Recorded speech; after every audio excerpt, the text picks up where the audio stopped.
Hey everyone, welcome back to another exciting episode of The Issue at Hand.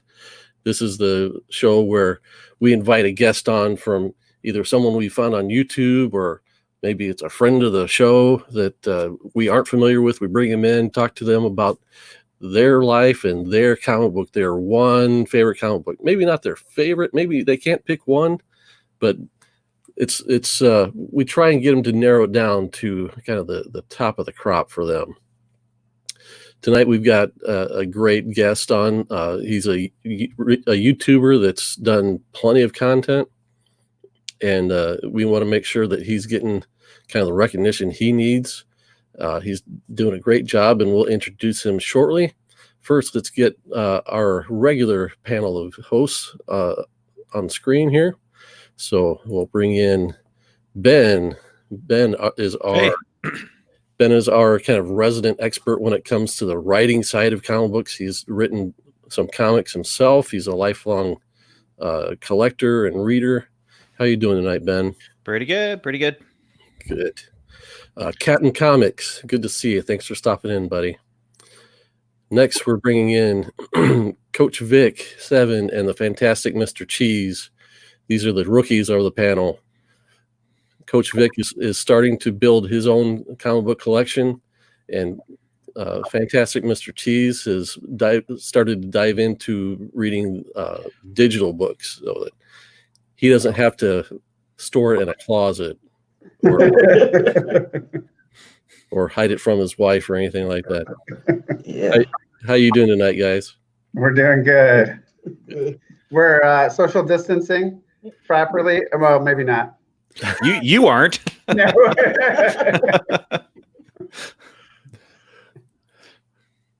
All right. Looks like our guest is having a touch of technical difficulty, and we'll bring him in as soon as we see him back in the behind the scenes here. So, just I guess I'll talk about this more at the end, but we've kind of flip flopped the starting or the nights that we do this show, and the reason being is because we're trying to find kind of the night where we'll get the most live audience. We don't get a whole lot of that, but I'm not complaining. We do get a lot of rewind watches, which is cool. So sometimes we do it on Tuesday night, sometimes we do it on Monday. I was hoping to do more on Mondays, and we chose to switch it up to Tuesday this week because one of the hot shows on YouTube these days is Comic-Gories, and that show has moved from Friday to Monday. And to be honest, I'd rather watch Comic-Gories than myself. Yep. The next episode on Comic-Gories, I would get both. I'm going to be on Comic-Gories on the next episode, and that's, I want to say it's March 23rd, something like that. It's a couple weeks away on Monday. Not the 23rd. That's next week. The week after. 30. All right, our guest is in the studio. We'll bring him in.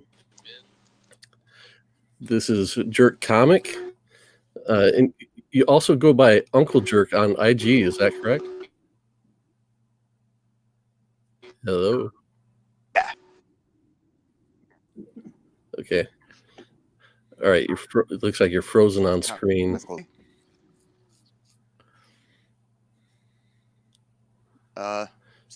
Internet issues? Could be. So, okay, you're moving now. All right. All right. I'm hearing an echo. Do you have...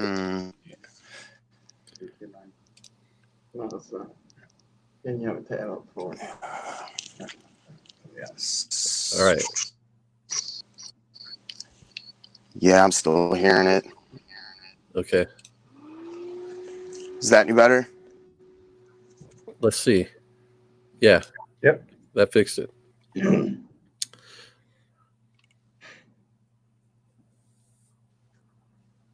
I'm getting no.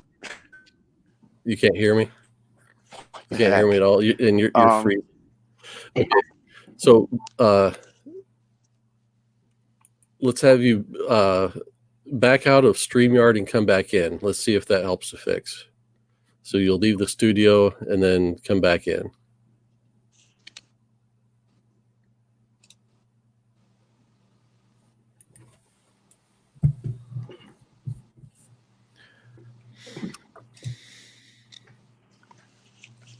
All right, are we still getting the echo? Yeah. What's causing that? Let me see. Maybe my external microphone. It's a possibility.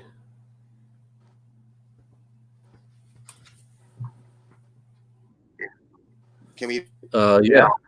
even hear me? Yeah, we can hear you. You do freeze on the screen. You're frozen right now. I'm having internet issues. What? Try just I can still hear you. okay. All right, you're moving now. All right. Maybe we'll get lucky. I was gonna say, well, I don't know. Okay, let's try this first. Just hit the leave studio button down at the bottom of StreamYard and then come back, and sometimes that helps.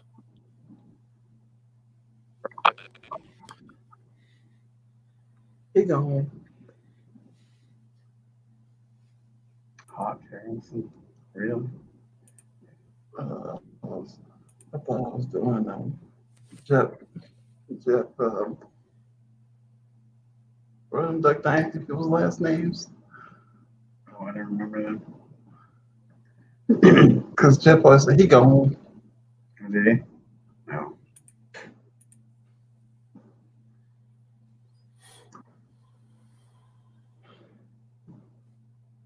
This is great TV. So, you know what I did today for the first time? What's that? I signed up for a pull list. Did you really? Yes. What did you sign up for? A bunch of boom books and Strange Academy. But then I need to sign up for Outlawed and Spider Woman. Let's pull this at the LCS. LCS. I was going to say LCR, but that's So probably how many books do you have on your poll? About 6 or 7. Okay, it adds up fast. I'm warning you.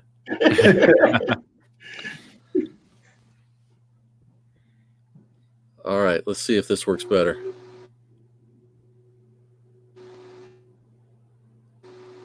Can you hear us, JerkComic?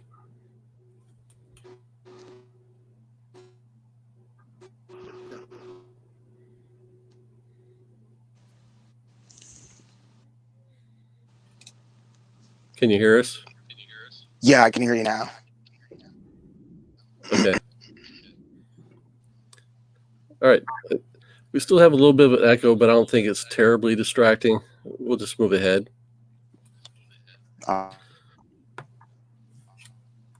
So, JerkComic, thanks for coming on the show.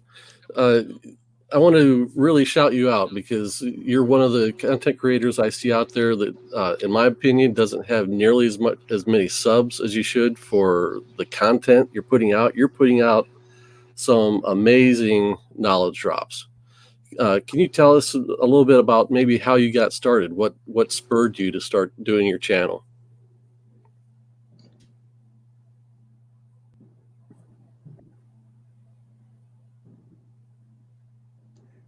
Hello? Like,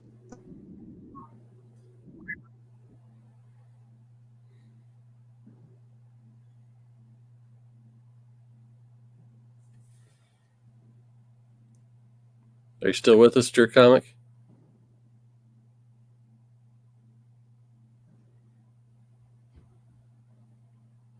Sometimes you just have one of those nights. It's one of those days. Don't take it personal. Oh, wait a second. We gotta pay for that, don't we? Gotta probably pay double since it's me saying it. I think they might have paid you because you're singing it. Yeah. All right. Trying to think about what we chat about. Okay, so how many books did you say you have in your new poll? That's Coach Vic. About 7 or 8, I think. and they're mostly Boom Studios. Are you going brand loyal? I can't. I kind of am, but there's a new one coming out tomorrow. I'm looking forward to called The Wicked Things, and I don't know. I just like the stuff that they do. But I do like the Marvel Academy. I do like, of course. I'm curious to see about these 27 Spider-Woman comics that are covers that are coming out tomorrow. 27. All right, JerkComic, you're back with us. Can you hear us? Shot, man. Hopefully this works. I changed a little bit of stuff around, and hopefully this works better. I think I'm just having internet issues. That's all right, man. If it doesn't work out, if you fall out, we'll just reschedule or something. But we'll try this and see how it goes. You're looking much better now. You're not freezing up like you were before, so we'll give it a shot. So, like I was saying, I think you've got a great channel, and I just wanted to kind of get a little story from you about how you got started and how it was that you set out to do the kind of content you're kind of targeting. Typically, like I specialize, or at least I like to specialize in little known facts about well-known Can you guys hear characters and events. What's up? I'm having trouble hearing you, but I'm not sure if it's on my end or not.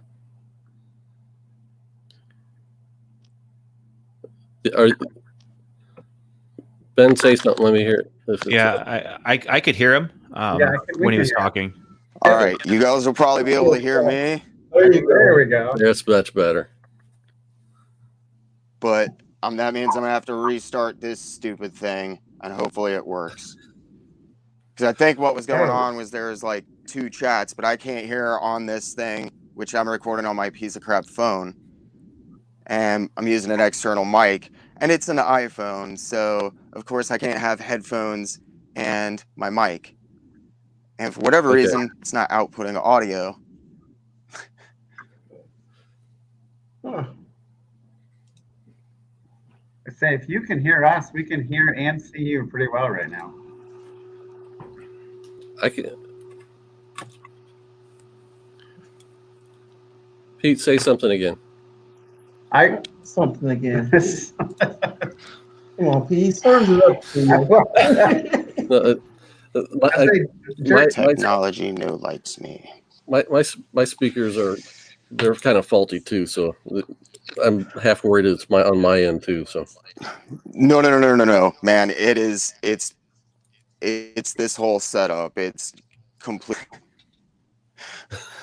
But okay. So to answer your question, the kind of content that I'm shooting for, there are 2 main things. There are like little known facts about well-known characters, creators, and events in the comic book industry that I don't think people know about, that I love sharing with people. Then my main interest in comic book history really lies with Frederick Wortham. In the 50s with the comic book crusade, you're really talking about the last time in American history where like people were publicly burning books. They were labeling children as delinquents and then making comic books responsible for that. And I find that infinitely interesting to find out that went back 15 years was crazy for me. And so I kind of started my channel on the idea of spreading all of that knowledge that I was finding out, doing all this research with other people. Okay. That was one. Oh, go ahead. I was going to say, is this before the Comic Code Authority or what? Is that right? It is. And I don't think that most people know that the Comic Code Authority, the CCA, was not the first comic code authority. There was the ACMP, and the ACMP was headed up by guys that were actually inside of the comic book industry that were, okay, and this is a little bit of my personal opinion on it, but they were taking a beating. They were doing everything that they could to compete with guys like EC, who were doing these great crime stories. They were doing great pulp ripoffs. They were doing great horror stories. And they didn't just have little kids reading their stuff. Everybody was reading their stuff. If you look at the circulation numbers from back then, it was nothing to move millions of copies of a single comic in a month. So you have all of this censorship. You have all these people from the magazine industry, all of these people from the newspaper industry. And it really started with a guy in the 40s called Sterling North. And he wrote a story called, it was an op-ed piece called A National Disgrace. And it was a tiny little, maybe I think 5 or 10 paragraph thing. I actually did a reading of it on my channel if you want to check it out. And it lays out blow by blow what Frederick Wortham is going to get in front of the Senate subcommittee hearing and repeat verbatim 15 years later. It's crazy. And I've also found a couple of old articles that were highly cited that turns out they're quotes from an old radio program that had Al Cap, the guy who did Little Abner. And Little Abner worked, or Al Cap himself worked with Frank Frazetta a lot. So he was involved with the comic book industry. And it's called What's Wrong with the Comics? And that just lays out, that's 1948. It's 1948. Wow. And it's got the who started the ACMP, the original version of the Comic Code Authority, months before he started it, and he talks about it. It's awesome. There's some of this stuff floating around, and people have not ever dissected it or shared it with people. I found a dictation recording of Gaines and Wortham's actual testimony before the Senate subcommittee hearing. I was told for 20 years that didn't exist. And I found it just floating around online. So I've spent like 6 months trying to repair the audio from that so I can share it up. So I was wondering, like, where are you finding all this information? Because you're putting out a lot of stuff, and I know you did a recent video where you kind of covered the Stuff Said book that was put out by Tomorrow's. Oh yeah, I just got that for Christmas, and I've barely started getting into it. But man, such a good book. So but that's a relatively recent publication. Are you looking at like old fanzines? I did watch your video recently about Steve Ditko and how whether his artwork should be resold now that he's gone and stuff like that. And I know you found information in one of his old publications. Actually, I've done maybe 4 videos I think that are like Ditko related. What I will do is I will take a set chunk of money and I will try to find whatever information about a character or a creator that I'm super interested. Like Ditko was the last guy that I went just nuts over. So I found out he had all this self-published stuff with Robin Snyder. And I just started getting on eBay. I started hitting up people who have scanning communities. Like, hey, can you guys get me copies of this stuff? I got an old collection of Marvel Mania that is amazing. It's got a 1966 interview with Steve Ditko that I've read excerpts from, but I've never seen the whole thing. And it was really awesome to be able to go through that in 1966, then compare it with the new Alter Ego magazine that I picked up. And so while I'm researching one thing, it'll lead to about 10 other things. And then I'll go up and pick up more research material and then more research material. And it just snowballs from there. If I could move this camera without being horrified that the internet was going to go out and it was going to explode, like I could show you guys, there are stacks of magazines on either side of me that I've been reading for research. Like there's a Bernie Wrightson Frankenstein right there. I just managed to track down an awesome. It's called Bart Kira. Okay. They hired 400 artists to adapt Akira. Totally unlicensed. It's awesome. Huh. Just found it from a guy who's a magazine collector. I love your channel. Would you be interested? And so that's how I get a lot of my stuff. Wow. So word of mouth is part of it. The fact that you kind of you're building a reputation for looking for this kind of information. So some of it's coming to you. It's nothing new. I've been doing this for years. Like at the local comic shops, they know, don't throw out the old Comic Top magazines or even Comic Book Marketplace. Because I'm like, give me that stuff. It's like crack to me, man. Well, hey, no, it's hilarious because I got a video coming out, and I'm not gonna like spoil it all because you guys are gonna have to watch it. But it's about the Stan Lee Spider-Man co-creation letter, right? To whom it may concern, I've always considered Steve Ditko the co-creator of Spider-Man. Comes from Stan Lee, just the bottom of his heart, because he's such. And that's total BS. Steve Ditko caught him taking credit for stuff that Steve Ditko had written Comic Book Marketplace interview, and you would never know that if you didn't have these stupid magazines that are filled with price guides and other useless information. Right. You know? Yeah. It's my niche. It's what I love. It's very cool. I think if I wasn't collecting so many comics and putting so much money into that, that's probably what I would do. I'd invest in finding the history. And let me tell you this. Go to your local comic shop. Tell the time that guy comes in with 50 boxes of magazines, don't throw them out.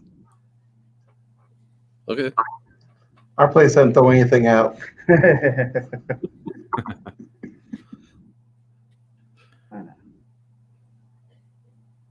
JerkComic, you are frozen, and we cannot hear your audio.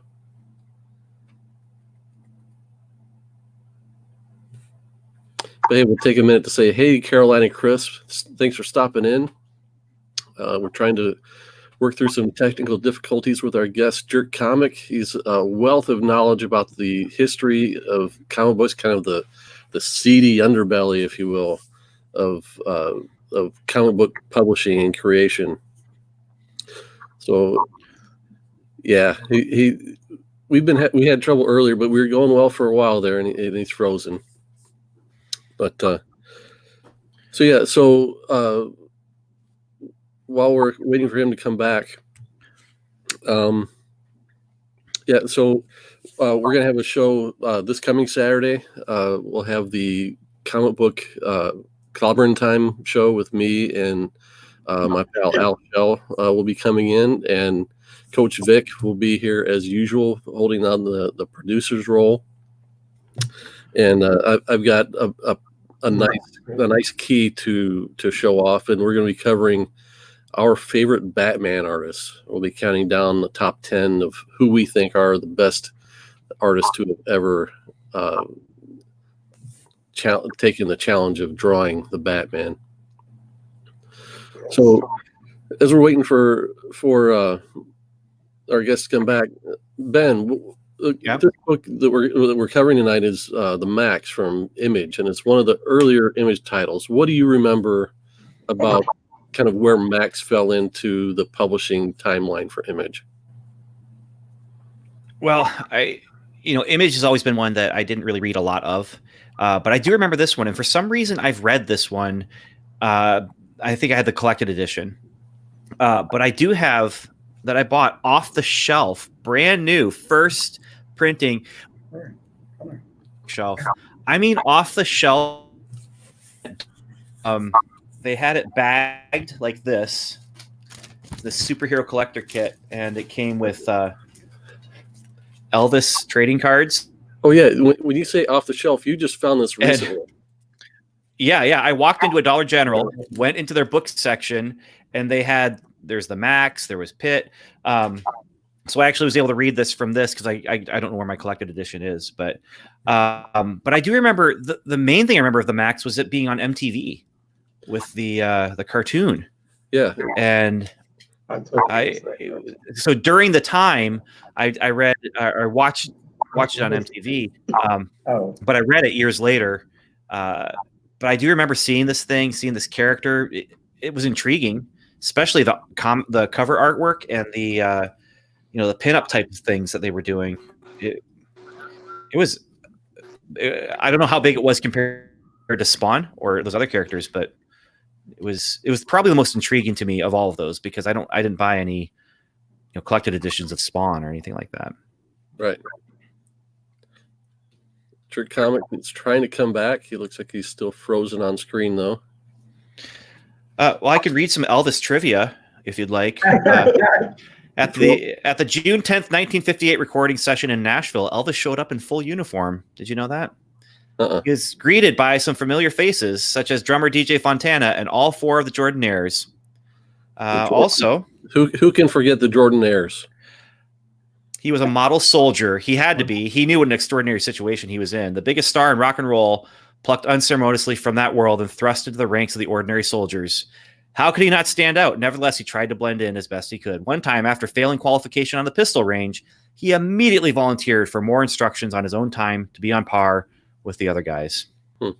So, a little bit of trivia on my family's end. My dad went into the Army, and he followed Elvis. Like Elvis had just left. My dad came into the same unit, so. Whatever Elvis was doing in Germany, my dad came in and kind of picked up the rope after he left. Carolina Chris 26, thanks for stopping in, bud. Yeah, we're still waiting for our guests to come back, but I think we're going to go ahead and start talking about this issue anyway, just to keep the show rolling. Yeah. Ben, Yeah. can you post your pages of your issue? What? The pages. Can you open up your book and let's see some of the pages on that one? Yeah, sure. Oh yeah. I have the digital right now. If you can, Oh, okay. and it's really crisp. It's really what? Yeah. It's really crisp. I mean, Really it's crisp. really, yeah. Like I was showing it to Victor earlier, and he was like, "Man, you can actually see everything in that." Well, I was just reading about because I was thinking I want to continue reading, and they did a remastered edition of all the issues and recolored it and rescanned the original artwork apparently. Yeah. I'm really curious in seeing that. JerkComic, can you hear us? Looks like no. It's all the people streaming because we're all locked in our houses. That could be part of it. All those kids doing e-learning at home. Everyone is joining us on the homeschool route. So, all right, we'll just keep talking about the book until hopefully we can get our guest JerkComic back on screen. So did you read it when it first came out, Jamie? I don't think I did. I got he appeared earlier in a one shot called Darker Image, which I think was supposed to actually be a limited series, but it only ended up being one book. And so I knew it from that. I don't think I ever collected it. And the issue the copy I found, I probably found just kind of in my travels in a dollar bin somewhere along the way. I'm pretty sure I picked up the first 5 or 6 issues. And I was familiar with it, and I think like you, I watched the cartoon, so that's how I was more familiar with it than the comic itself. The note I took down was that the first issue was published in '93, and the TV show on MTV came out just 2 years later, in 1995. So there wasn't really that much kind of lag between the book coming out and the cartoon coming out. Yeah. Well, speaking of that kind of thing, look at this. Maxx trading cards coming soon from Topps. This is issue number 1. Right. Yeah. And they have a full page ad for a trading card series that. coming out. Like that's And that's kind of I the think epitome of how hot comics got in the yeah. 90s, and mostly because of Image. So Ben, you mentioned Spawn. Was Maxx the Maxx kind of like a Image's version of Spawn, or what? Well, Spawn was also Image. And so Oh, okay. Image, yeah, but Image became this publisher that just attracted these artists who wanted to do their own thing and get more royalties from it. You know, so like when Todd McFarlane's working on Spider-Man, he's getting maybe a small royalty, but when he creates Spawn, he's able to get all of the royalties from it. You know, he's writing and drawing it. Oh, he did.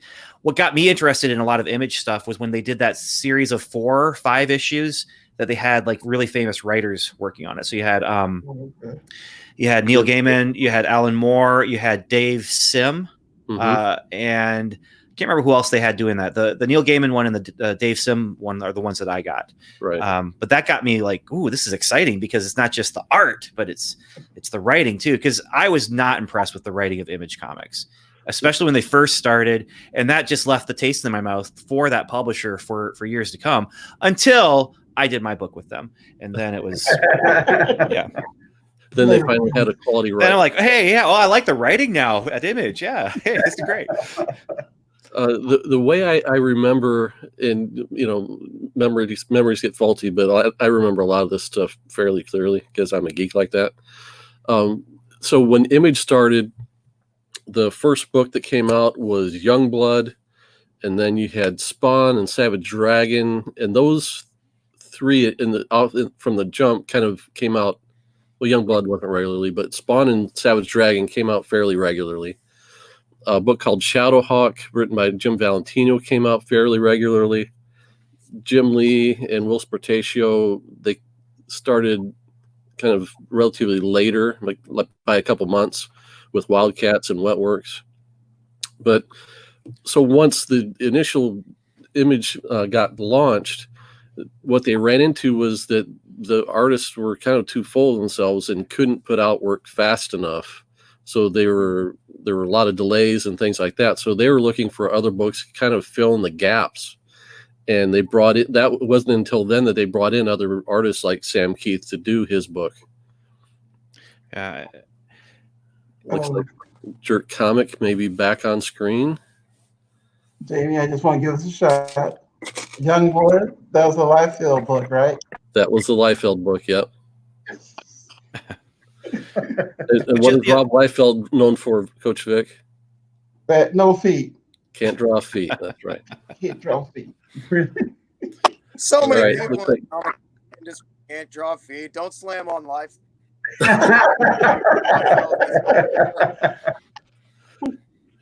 Yeah, but Liefeld was the only, well, I won't say he was the only one, but he was kind of the first to draw a cloud of feet to get around having to draw feet.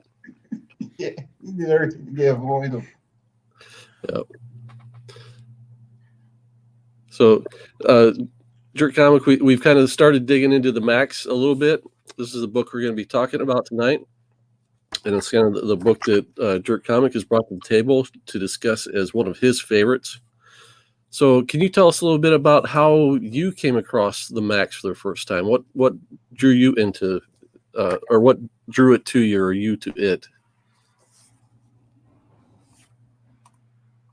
Well, like the thing that got me into the Maxx is kind of like a convalescence of things. And it was the first thing that was ever on my like pull list, the Tick. And Okay. I remember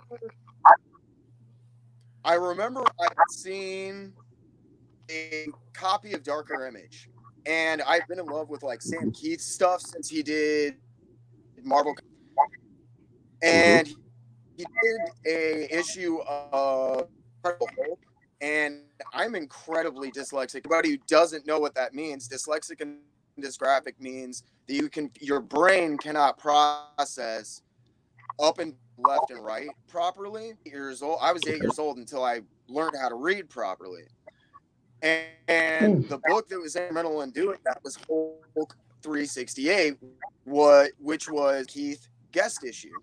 And I remember I saw the Maxx and I instantly was like, that is 368. I had to have it. Man, that book blew my mind, because I think the most little known fact about the Maxx is he first think of a dyslexic superhero. It's on the back of his original Wizard trade. They came out with that crappy Wizard magazine. It actually says he's dyslexic on the back and everything. Flipped out. I was like, dyslexia is the one ability. It's the learning disability you fun of. So it meant a lot to me. And when I read that first issue, it had everything.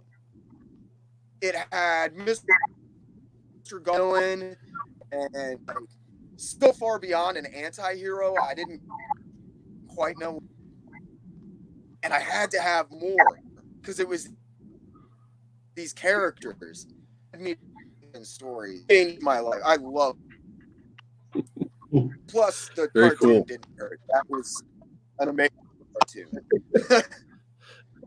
Yeah, that's one of the things we were talking about, is the fact that it didn't take long for the cartoon to come out. It came out just 2 years after the first issue. That was pretty quick, but that kind of signifies like how hot comics were in the 90s. So, and the 90s were such a... I want to take a minute just to mention new people to the chat. Superhero Reviews has stopped in, and Bake the Snake has stopped in. Thanks for coming, guys. We're just starting our discussion about the Maxx #1. So go ahead, JerkComic. Oh yeah. Sorry, I totally spit. You were about to say something else, and I interrupted you. Comic space in the 90s with comics, and I think I was a weird kid, because I remember reading Spawn, like, this is terrible. Well, and I was almost done with Image right there, because that was like the book that I was excited about, like Cyberforce and Wildcats, and it's like, what the young blood? I'm out, guys. It's like, I can comics. Like, Solar Man of the Atom is far more. I mean, they got Barry Windsor Smith, and you guys got Liefeld. I'm out. And then the Maxx happened, and that was the first time I remember being like,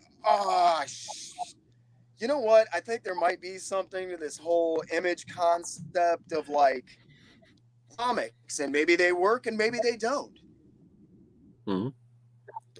I was surprised to note that it went for 35 issues. I had no idea it went that long. I knew it went like longer than 12, but I wouldn't have thought it went for almost 3 years. It went for 5 years. Okay, so it didn't come out regularly. Yeah, and I think like all of about 40 of us knew that it ran 35 issues. Read the Maxx. There is a very important idea that you need to go into it with. Okay. And that is not the purple guy in the suit. That's not who you're following. You're not following Mr. Gone. You're not following you are following Sam Keith. And like the first there's issue 0, and then talk about Darker Image, but Darker Image was much more important than, in my opinion, than what had gotten mentioned. Originally, Darker introducing characters. It's going to be a Marvel Comics Presents for Jim Lee and Rob Light, all these other guys that were involved in it, but not for Sam Stan Keith was coming off of his award-winning run on Marvel Comics Presents. The reason that worked for him is he was doing 8-page. If you've seen Sam Keith, you know that it is like carpal tunnel waiting to happen. It's the most detailed, insane person we saw on a consistent basis that wasn't Simon Bisley or Glenn Fabry, you know, doing painted stuff back then. And Darker Image, Sam's way of doing 8 pages a month of a character. And it didn't work out. Nobody else wanted to do it. Jim his guy off right immediately, and they wanted to do some other stuff. And the Maxx broke Sam Keith. It really broke him. He cannot deal with heavy workloads, and and I say this as a guy who I think, like, as much as I've never met the man, I love Sam Keith for everything he has done for me, but he is very mentally ill. And Really? part of his mental illness is that he loathes his art. And about 10 issues, you've got Darker Image, issue 0, and then the first 10 issues of this, they talk about what the cartoon refers to as the Maxx. That is just a specific facet of the what we're looking at. That is the idea of the Maxx. But by the end of the series, there's another guy called Norbert who's been turned into a completely different Maxx. And Sam Keith was telling stories, but none of them quite tied up, and not all of them make sense unless you get the original issue, the letters page in the back. Saying sounds crazy, but even now, if you read an interview with Sam Keith, he will tell you that the most important was Maxx Tracks, and that is the letters page. Interesting. Yeah, it is very interesting because the people of the Maxx, not superhero people, they weren't nerds, weren't okay, they were other, like myself, I say this much love, mentally ill people searching for a way to express, to communicate, and Maxx became an avatar for some of us. I can say that. He said things, did things that were profoundly important in comic books. They will be glossed over. They will be overlooked probably forever. And I think Sam Keith would like it that way. But because the IDW beautiful, and they're beautiful, transfers from Sam's original art and recut everything, they don't have the Maxx Tracks pages in them. You need to read those to understand past money.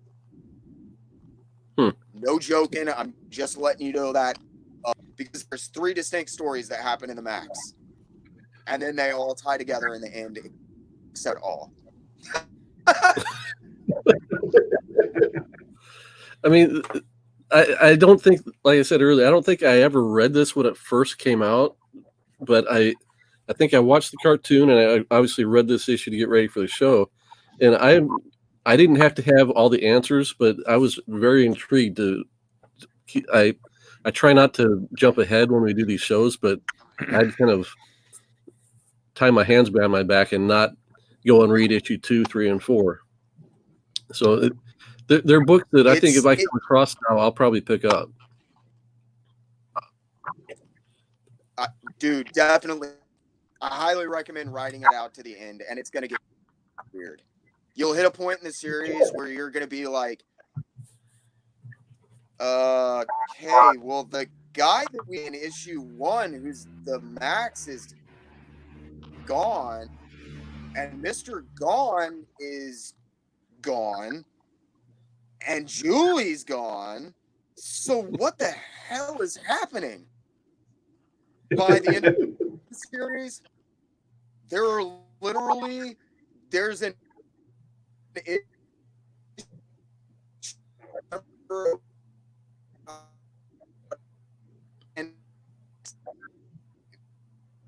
Oh, you're breaking up again. I think it's because he's going to spoil things or something. We need to read this for ourselves so we can know. Kevin Rathert, thanks for stopping in. So, all right, as we wait for JerkComic to come back, Fantastic Mr. Cheese, what did you think about the book? It's interesting to me. Again, I'm used to Spider-Man and Superman and all the more traditional ones. And this one, everything is over the top. The characters are very, they're just over the top. It made me think a little bit of like when I first saw Maxx. It made me think of like comic strips. Like I was thinking of the character Opus the Penguin from Boone County. Yep. Kind of thing. It's just that that over the top kind of thing. And so it's interesting. I really liked the paneling in it. I don't know if I'm using the paneling was like the paneling itself was unique, and there's a couple of places where I think it's like pages 23, 24, somewhere around in there. Like there's one scene where Maxx is chasing one of those dudes, the little guys, and they're jumping off of this building, and like the paneling just kind of follows them along. Yeah, that was so interesting to me. And then the page right before that too, where it's all these really short, narrow panels. Yeah, really narrow panels. One of the I'm writing a book right now, and one of the things that has been talking with people about is when you're doing action scenes, in writing, what's really helpful is to have like a lot of just really short sentences to emphasize the action. And so that's kind of what that made me think of. It was just this boom, boom, boom, boom, boom kind of thing. And it was interesting. I was lost. I didn't follow the story very well. I didn't feel like it was until the last couple of pages where it was this, maybe Maxx is more than what he appears, because they're talking about him having amnesia and all that kind of stuff. And so I'm really curious what happens next. But I was kind of like, I didn't realize that he was having amnesia issues until those last couple of pages. Okay. But I liked it. It was good. It was just very interesting. And the art was interesting and not what I'm used to.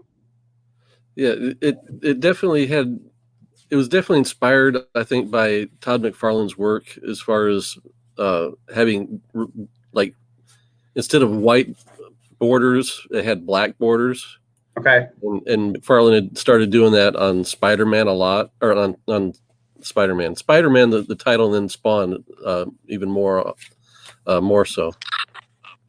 JerkComic, it looks like you're back. And I moved to do a complete sitting like right next to my router. I know what's happening, dude. The internet's just crapping out. Everybody's at home for quarantine lockdown, and I'm trying and stuff. Sitting a foot away from my router. Fingers crossed we get at least another 15 minutes before my stupid ass gets cut off again. We've just kept the conversation going. We got the Fantastic Mr. Cheese's take on the book. So let's go to our other rookie reader, Coach Vic 7. What did you think? I was lost. I didn't understand. I didn't realize that was a dude. I don't know. What do you want to talk about the Maxx? I could go on about the Maxx just endlessly. So you got I mean, I to thought the painting was interesting. direct. Like you're talking about how I spent 25 years. It made no sense. I just didn't think that was true, and it's not true. It does make sense, but it's one man's personal vision, which is something I don't think most people to embark on my book. It's the one thing I will say I would compare it to Sarah. Everybody is a Sarah, that's Sarah, and they know him. Sarah Avatar thing. Mm-hmm. That's Maxx. So, well, I can see how anyone could read, even an experienced comic book reader could come in and read just the first issue and kind of not get it. I think there's more to be revealed when you get further into it. I mean, it is kind of a more or less an introductory issue. So, so Coach Vic, go on and give us some more of your opinions on, or what your thoughts on it. it made me made me wish I would have met a social worker when I was in the 90s. well, He was. so in the first issue, that makes the sack successful is, like I said, you basically got 3 main arcs, right? But the cool thing is you've got arc, and it's the first arc, and I will just call it Dave's arc, and that will mean nothing to anybody who hasn't read the series, so don't worry about it. They have an arc that is Sarah's arc, and Sarah's a character that through the beginning she's kind of a secondary character. The is what A.S. Thompson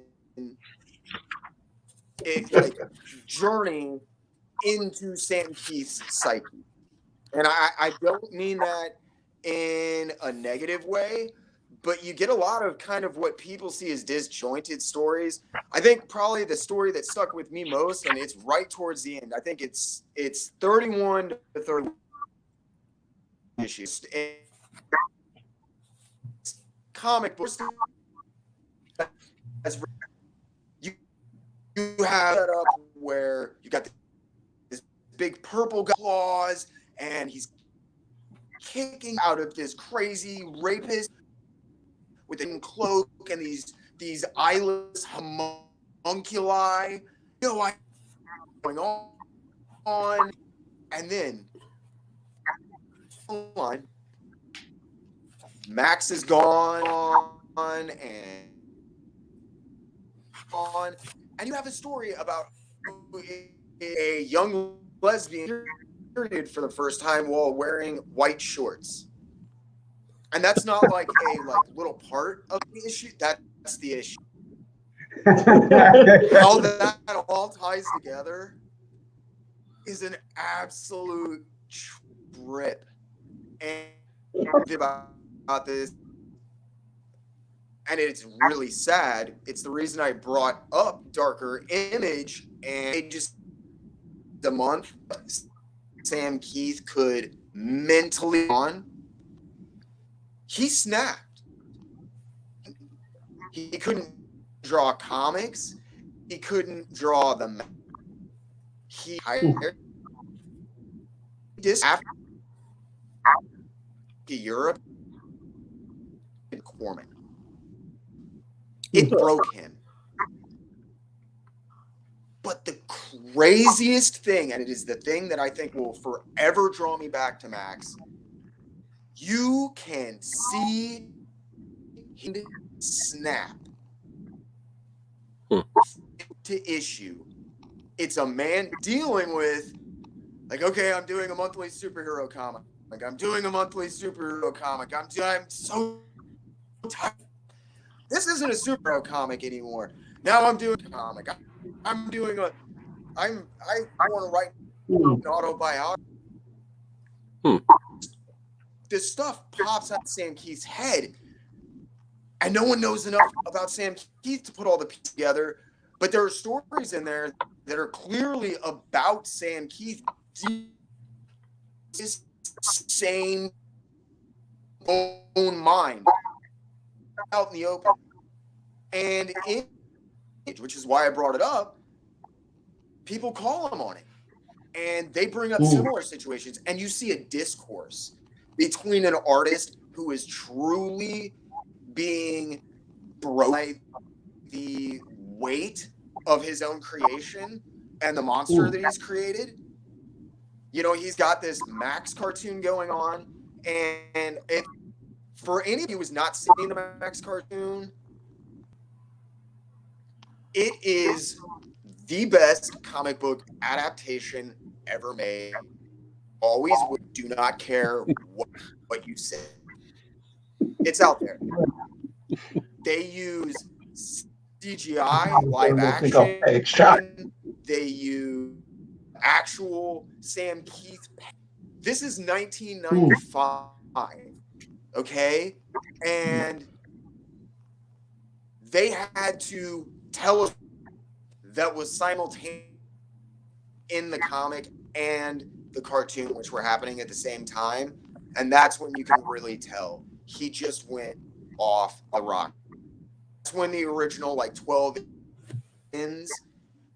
Because you can, issue 12, just stop reading them. I'm interested in, like, in the first issue, a crazy homeless guy himself, the Maxx. And I'm trying to think of the best way to explain, like, a superhero. But there's a woman getting mugged, and he's like, sometimes fate intervenes. Sometimes they get hit by cars, or sometimes it's me. The guy's skull, 6-inch spike that is coming out of his hand, and he gets taken into the police office, and a social worker dressed up as a hooker, from what you can tell, comes in and bails him out, and they're talking about how the Maxx off of fingers while they were trying to see. It's got everything. You can enjoy it from that whole standpoint, but that is done. Oh, the Sam Keith was done with that story by issue 12. And the guy, I think, who's mostly responsible for a lot of tying that together was a guy named William Messner Loebs, or Lebs. And when he left helping script, things changed. For me, they changed for the better. But depending on your outlook of the comic, it is okay, to just get her off around there. If the stuff after that doesn't interest you, it is going to get weirder. Okay. I want to acknowledge a couple other guys that stopped in the chat, Dave Enrique and John's Comics with Kids. Thanks for stopping in, guys. We're talking about the Maxx. Usually when we do these shows, we give just a little bit of a historical background of what the world was like in those days. So, Coach Vic 7, what do you have as far as some of the newsworthy news from 1993? Well, let's see. President Bush and Yeltsin signed a arms reduction treaty. What else was rocking and dreary? JerkComic, Coach Vic had some stuff prepared for us. Well, there was the Waco standoff in Waco. Sorry, man, we're cutting out there. What's up?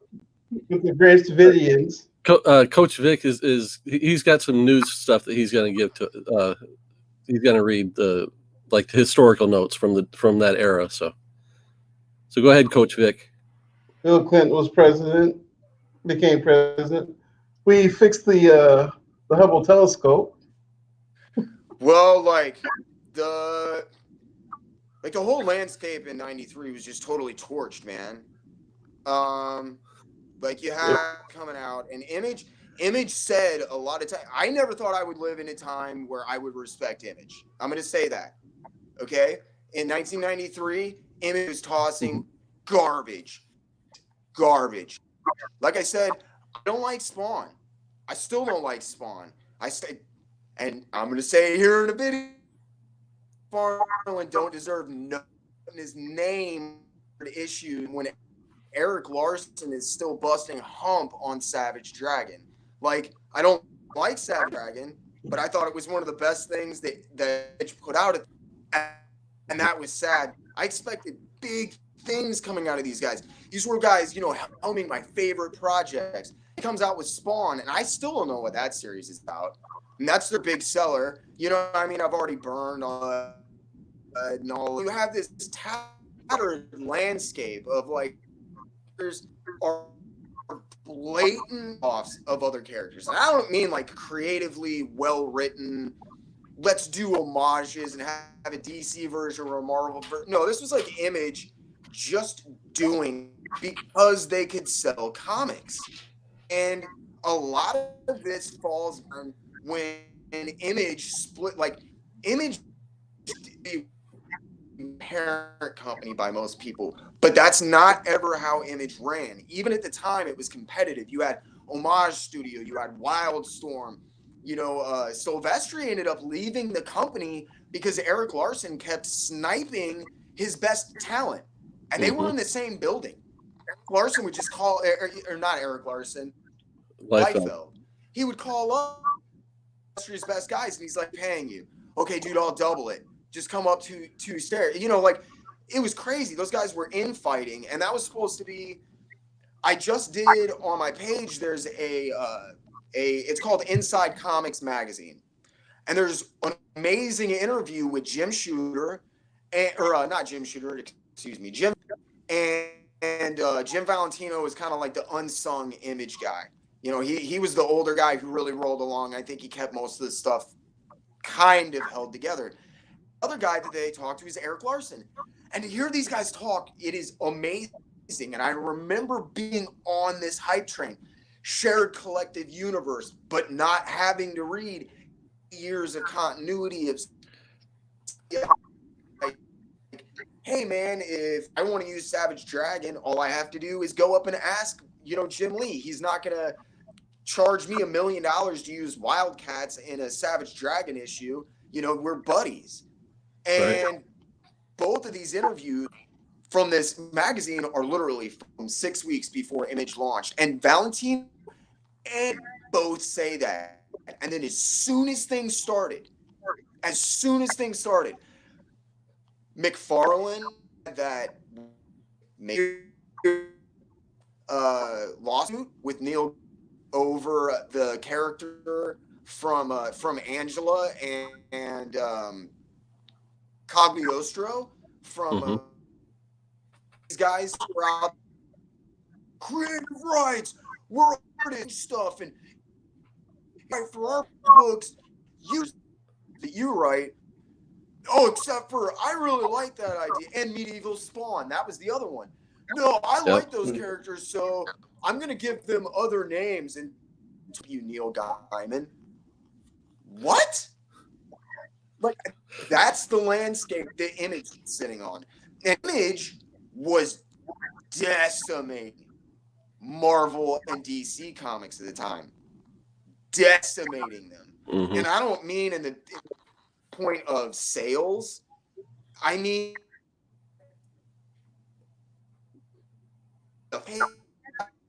guys like Tom DeFalco for seeing 15, 20 years on Spider-Man, right? Trying to hold the boat together. Image drops in, and what happens? Like Clone Saga. Batman gets his back broken. Superman dies. Big that we talk about. But the stuff that we don't talk about is America's super soldier serum totally backfiring on him. Him becoming completely paralyzed and getting a suit of Tony Stark freaking Iron Man armor because he couldn't move. That was the kind of stuff littering the landscape at the time. And you had, like, I don't even know what to call them, because there was the Tick. That was extraordinarily important. It was the only other book that I ever had special order, and they like enough copies, and I was like, screw it. there was important stuff coming out, and no one was talking. It's Assassin had I was going to mention Judd. Yep. and they were not they copies of anything, and DC into this pit of Nightfall, and these were just abysmal. On the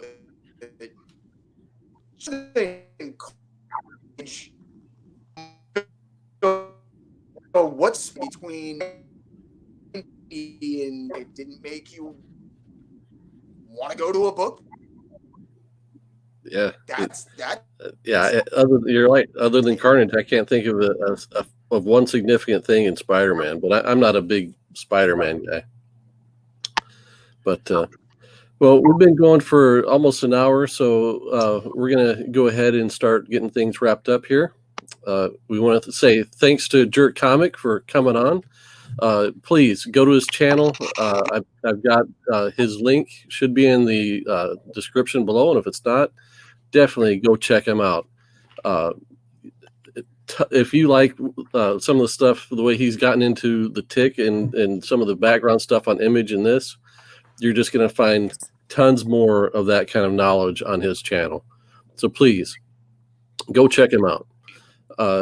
If you like this show, please give me a thumbs up. You bet. Give me a thumbs up if you like the show. Please subscribe. Again, we're going to have a Saturday show. This coming Saturday at 10 a.m. Eastern, we will do comic book clobbering time, where I've got a major Batman key to reveal that I just picked up. And we're going to be talking about our favorite Batman artists. And next time on this show, issue at hand, we're going to jump back to Monday on March 20th at 9 p.m. Eastern. And we are going to have Hialeah Comic Bro come on. Oh. And we are going to talk to him about X-Men number 140, a cool John Byrne, Chris Claremont issue where the X-Men take on the Wendigo. So thanks again for everyone coming out, and we'll see you next time. Remember, faith, family, comic books. We'll see you next time. Goodbye.